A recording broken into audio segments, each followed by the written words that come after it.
सारे बंदे खाना खाने के लिए चले गए तो सर मैं जैसे ही आया तो देखा वो बंदा कब्र के पास बच्ची की कफन से पकड़ा हुआ बच्ची को घसीट के जा रहा था, कफन से मैयत को पकड़े। जब मैंने जाके उसे देखा सर, उसके हाथ में कफन का गिरा था और कब्र से बाहर निकाल के वो आगे लेके जा चुका था। मेरी पैरों नीचे ज़मीन निकल पड़ी और मैंने देखा कि ये बंदा क्या कर रहा है। ये तो वही शख्स है जो बच्चे भी निकालता है, वो ये कफन को पकड़ा हुआ है और घसीट के लेके जा। एक दफ़ा उधर वाली साइड दूसरी साइड के कब्रिस्तान में से बच्चा निकाला है, इसने बच्चा निकाल के फेंक गया। तकलीफ तो उनको ही होती है ना जिसका वो क्या नाम होता है फल होता है। बकाया दूसरा बंदा तो एक अंदाज़ा लगा सकता है सिर्फ। बिस्मिल्लाहिर्रहमानिर्रहीम, अस्सलाम वालेकुम नाजरीन, मैं हूं सरदार आदिल मुस्तफ़ा, आप देख रहे हैं आप टीवी। नाजरीन, लाहौर में कब्रिस्तान से छोटे बच्चों की लाशें कब्रों से निकालने वाला मरकज़ी मुलजिम मानी गिरफ्तार कर लिया गया है। मुलजिम जो है वो कब्रों से बच्चों की लाशों को निकालता और कब्र से 5 से 10 गज के फासले पर लाश को बाहर रख देता और बेहुरमती करता। नाजरीन, ये जो है वर्षा से खुद ही रब्ता करता और उनको बताता कि आपके प्यारे की लाश जो है वो कब्र के बाहर पड़ी हुई है। ना सिर्फ जो है ये वर्षा को ये बताता कि आपके जो है प्यारे की लाश कब्र से बाहर है, बल्कि ये इंतहाई सफाकी के साथ जो है जनाजे में भी शरीक होता और इंतज़ार करता कि लोग जो है दुआ मांग के फातिहा खानी करके कब्रों पे फूल डाल के कब जाते हैं। अंधेरा छा जाता तो ये कब्र से लाश को बाहर निकालता।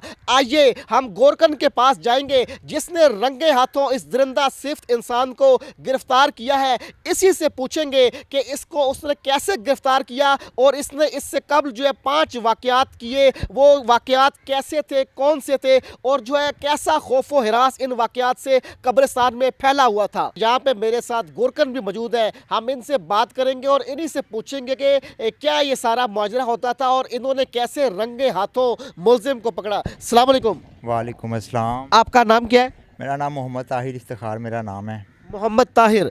ताहिर, आपने कैसे मुलजिम को पकड़ा? कैसे आपको पता चला कि मुलजिम जो है बच्चों की जो है लाशें जो है वो कब्रिस्तान से बाहर निकालता है? सर ये तकरीबन 9 माह से ये सिलसिला चल रहा था। हमारे इधर के MNA है फयाज साहब और कौंसलर साहब भी, हमारे भट्ट साहब है, और भी उन्होंने ये मामला हुआ और फिर रोला पड़ा बच्चों का, ये कब्र से बच्चे बाहर निकल के ये मिलते हैं तो उन्होंने बंदों की ड्यूटी लगा दी। मुस्लिम के रैकी करने पे शुरू हो गए। कोई बंदे दरख्तों पे चढ़ पे ड्यूटी दे रहा है।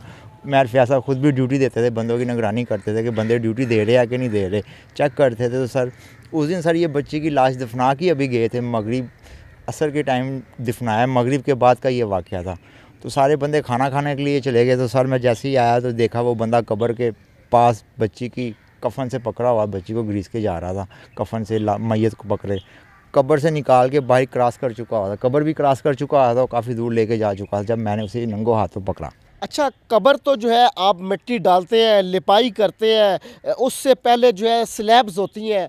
बड़ा मुश्किल काम नहीं है कि एक जो है तैयार कब्र से मुर्दे को निकाल देना और भी गीली मिट्टी, तो ये कैसे वो करने में कामयाब होता था? सर जब दफनाते ना कब्र को तो मिट्टी नरम हुई होती है, उस टाइम आसानी होती है, मिट्टी साइड पे भी हो जाती है, स्लैब पे भी साइड पे हो जाती है। तो जब उसने बाहर निकाला था तो कोई तकरीबन अभी घंटा 2 घंटे 2.5 घंटे भी नहीं हुए हो गए दफना के गए हुए, तो खुद ये जनाजे के साथ भी खुद आया है।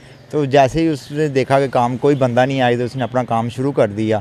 वो स्लैब पे साइड पे थी, वो मैयत को पकड़ के आगे लेके जा रहा था अंधेरे वाली साइड से। तो जब मैंने सर इसे पकड़ा और शोर मचा दिया। अच्छा, आप कब से ये काम कर रहे हैं, इस कब्रिस्तान में है और जो है कब्रों की लिपाई से या खुदाई के पेशे से मुंसलिक है? सर हमारी तो रैश भी इधर ही है, इधर ही रहती है रियाज भाई के पास ही, तो लाइफ इधर ही गुजर गई है। तो लेकिन ये मसला बहुत परेशान हुआ था। तो मेयर फयाज साहब, हमारे भट्ट साहब है, कौंसलर साहब और भी लड़के हैं, उनका नाम नहीं दे रहा है, कामी भाई भी है, इस तरह के साहब लड़के ड्यूटी देते थे, चेक करते थे कोई दरख्तों पे चढ़ा हुआ है, कोई अंधेरे में छुपा हुआ है कि ये बंदा, इस बंदे को हम नंगो हाथी पकड़े। जब आपने मुलजिम मानी को पकड़ा तो उसने आगे से मज़ामत तो की होगी, भागने की कोशिश की होगी या आपसे लड़ाई झगड़ा करने की कोशिश की होगी? मेरे साथ उसने लूज़ लैंग्वेज इस्तेमाल करने लगा और मुझे कहता कि मैं तो इधर का बंदा हूँ, आप कौन हो। मकसद इतने कॉन्फिडेंस के साथ वो कह रहा था कि इधर का ही बंदा है, कि ऐसे वो काम कर रहा था जैसे उसके लिए ये करना कि आदि मुजरम है वो, जैसे वो कर रहा था, जैसे वो बोल रहा था, जैसे उसके बयान थे, वो लगता नहीं था तो कोई नया बंदा है, कि हम जिस टाइम ड्यूटी देते थे हम कहते थे कि रात को ये बंदा बैठता होगा, लेकिन हम जब देखा कि मगरिब के बाद का ये वाक़या था सर, ये तो अचानक अल्लाह की मदद हुई तो हमने उसे पकड़ ली। अच्छा, ये सारा काम जो है अंधेरे में करता था वो, यानी कि जब अंधेरा हो जाता तो फिर वो लाशें कब्र खोदता और लाश निकाल के बाहर उसको घसीटता। जी हाँ, ऐसे ही था सर। अच्छा, तो पहले तो हम सोचते लेट नाइट आता होगा, रात को 9-10 बजे साथ बैठते थे, लेकिन उस दिन अल्लाह का हुक्म था, उसकी पकड़ना था। 100 दिन चोर एक दिन सांप आ ही जाता था, तो बस सर उस दिन वो पकड़ा गया। अच्छा, मगरिब के फ़ौरन बाद इसने ये कार्रवाई डाली और आप वहाँ करीब ही कहीं छुपे हुए थे, आपने उसको पकड़ लिया। मैं सर ऐसे ही आया, देखा और कोई बंदा नहीं था, सारे खाना खाने के लिए गए हुए थे। मुझे कहा रियाज भाई ने कहा कि तू इधर रुक जा, तू बाद में जाए।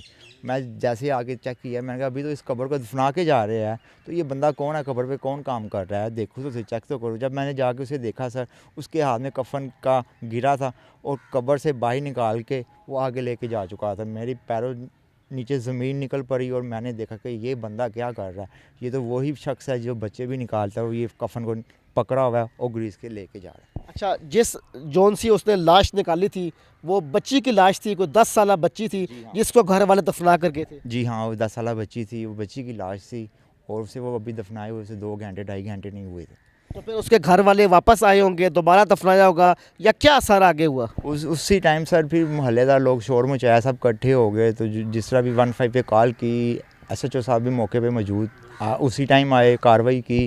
तो फिर कारी साहब भी मौजूद थे उसी टाइम, फिर उसे करके दोबारा उसी टाइम दुआ करके जिस तरह उसे दफना दिया गया। नाज़रीन, आपने ताहिर की गुफ्तगू सुनी। इनके साथ जो है इनके एक अजीज़ भी मौजूद है जो भी इसकी कब्रिस्तान में होते हैं और उन्होंने सारा वाक़या देखा और सारा जो है सारी सूरत हाल हम इनसे भी पूछते हैं कि क्या यहाँ पे मुआजरा होता था, कितने यहाँ पे लाशें जो है कब्रों से निकाल ली गई और कौन कौन से ऐसे वाक़यात हुए। अस्सलाम वालेकुम। वालेकुम अस्सलाम वरहमतुल्लाह। तो ये बड़ा मशहूर कब्रिस्तान है कि जहाँ के बारे में मशहूर है कि यहाँ छोटे बच्चों को दफना के जाते हैं और उनकी जो है लाश कुछ ही घंटों बाद जो है कब्र से बाहर होती है और जो है मुलजिम जो है उनके घर वालों को ख़ुद ही इतला देता है कि आपकी जो है अजीज़ की लाश जो है कब्र के बाहर पड़ी हुई है। तो क्या कहेंगे सारे इस मामले पे? सर क्या नाम लेते हैं, वो बंदा आम बंदा नहीं है, वो शातिर किस्म का बंदा है। आम बंदा ये हरकत नहीं कर सकता, जिसके अंदर इंसानियत ज़िंदा हो ना वो ऐसे काम नहीं करता, और जिसकी इंसानियत मर गई हो ना वही ऐसे काम करता है। जबकि अल्लाह की इमानत है, हम उसको अल्लाह को सौंप देते हैं इसको, ठीक है, इसमें कोई ख़यानत नहीं कर सकता, तो वो इसमें ख़यानत करता था। ठीक है, एक दफ़ा उधर वाली साइड दूसरी साइड के कब्रिस्तान में से बच्चा निकाला है इसने, बच्चा निकाल के फेंक गया। गोरगंद ने देखा, उसने अपने मुलाजमों को देखा, सुबह के टाइम कोई भी नहीं है, वो मैयत बाहर पड़ी हुई है बच्चे की। उसने देखा, उसने इर्द गिर्द सारी तरफ देखा, कोई बंदा नहीं नज़र आया, उसने वापस उसको दफनाया। अगले दिन जाके उन्हीं के घर में बता रहा है कि ये बच्चा आपका वहाँ पड़ा हुआ था।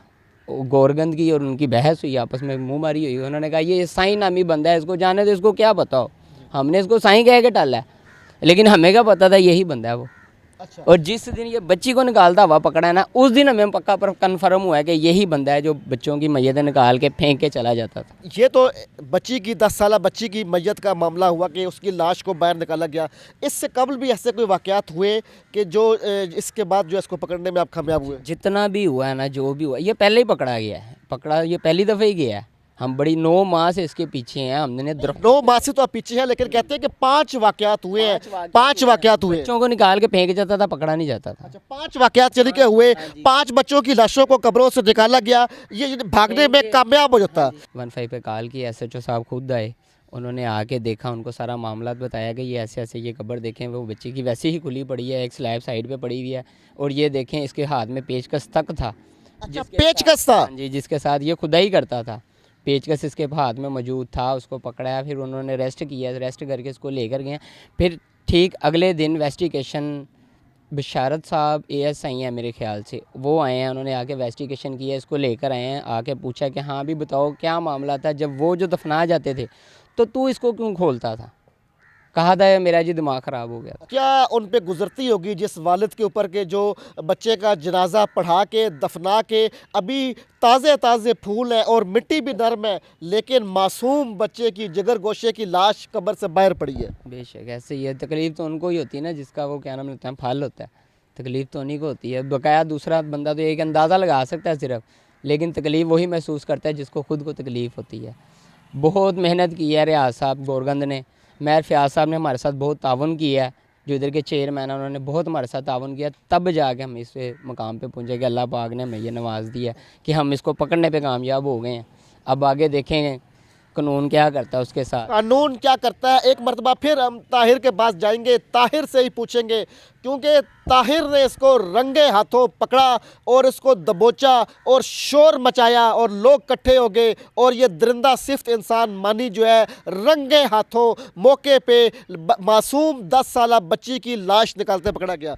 ताहिर, इसने आपके साथ लूज टॉक भी की, गालम गलोच भी की, मज़ामत भी की, आपके हाथ भी इसने पकड़े, भागने की भी कोशिश की, लेकिन आपने इसको भागने नहीं दिया। जी हाँ, ऐसे ही मैंने फिर उसे पकड़ लिया, फिर शोर मचा दिया, फिर हमारे रियाज साहब आ गए, फिर काफ़ी बंदे सब इकट्ठे हो गए, तो फिर पता चला कि ये वो शख्स है। तो फिर उसी टाइम 15 पे कॉल की, तो 15 पे कॉल की उसी टाइम SHO साहब खुद बखादे आगे के मौके पे पहुँचे, तो फिर अरेस्ट करके ले गए इस बंदे को।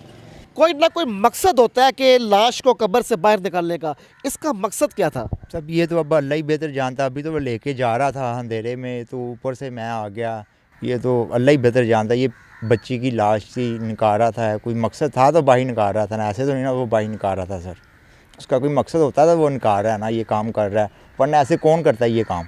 जब वालिदैन बच्चे को दफना के घर चले जाए और ये पता चले कि उनकी जो है बच्चे की लाश ही बाहर पड़ी है, तो फिर वो आते होंगे, आपसे कोई बहस करते होंगे या पूछते होंगे, या उन पे क्या बीती होगी जो आपने अपना अहवाल आंखों से देखते हैं वो हमें शेयर करें। सर वो तो इधर काफ़ी उनकी नज़रों में तो हम ही बुरे ना कि इनके कोई बंदा है, कोई यही काम करते हैं। ये इस तरह के 100 सवालात उठ रहे थे, देख रहे थे, ये रोला पड़ रहा था, हो रहा था। अल्लाह पाक ने मदद की, साफ़ करना थे, हम नहीं थे ऐसे, तो सर ये वाक़या ये बंदा पकड़ा गया। अच्छा, वो कहते थे कि आप लोग ही हैं, यही लोग जो है निगरानी ठीक नहीं करते, या यही लोग मुलव्वस है, साथ मिले हुए हैं, या यही इनसे कोई भत्ता लेते हैं, या यही कुछ इनसे पैसा लेते हैं। इस तरह के सवाल 100 तो उठते हैं सर, हर बंदा इसी नज़र से देखता है। फिर तो जैसे ये काम हुआ तो अल्लाह पाक की मदद है सर, ये बंदा पकड़ा गया। नहीं तो सर बहुत रियाज साहब को भी बातें सुननी पड़ती थी।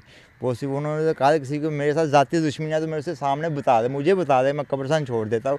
इस तरह की हरकतों ना करे। ऐसे वाक़यात से बचने के लिए क्या कब्रिस्तान में कोई CCTV कैमरे लगाए गए हैं? अगर नहीं थे तो लगने चाहिए, ताकि जो है मज़ीद जो है कब्रें जो है हमारी सिक्योर हो सके। सर ये जो आला मकाम पे मामला होना चाहिए, उन्हें नज़रसानी करनी चाहिए, इस तरह की इक़दामात पैदा करना चाहिए, इस तरह के वाक़या आइंदा से ना हो। कब्रों की दीवारें ऊंची होनी चाहिए, सिक्योरिटी होनी चाहिए, उनको खुद नज़र में नोटिस में होना चाहिए क्या कुछ हो रहा है क्या नहीं हो रहा, फिर इस चीज़ पे काबू पाया जा सकता है। प्राइवेट की मदद से तो नहीं है सब कुछ हो सकता। जी नाज़रीन, आपने ताहिर और ज़िशान की गुफ्तगू सुनी।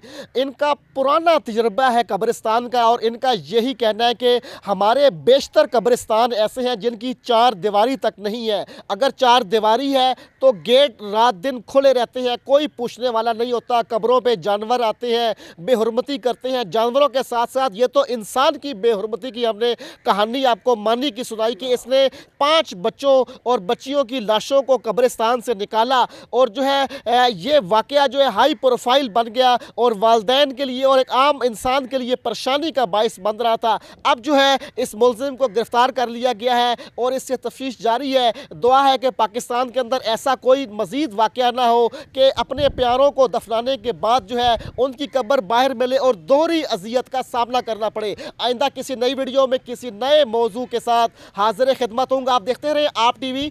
अल्लाह हाफिज़।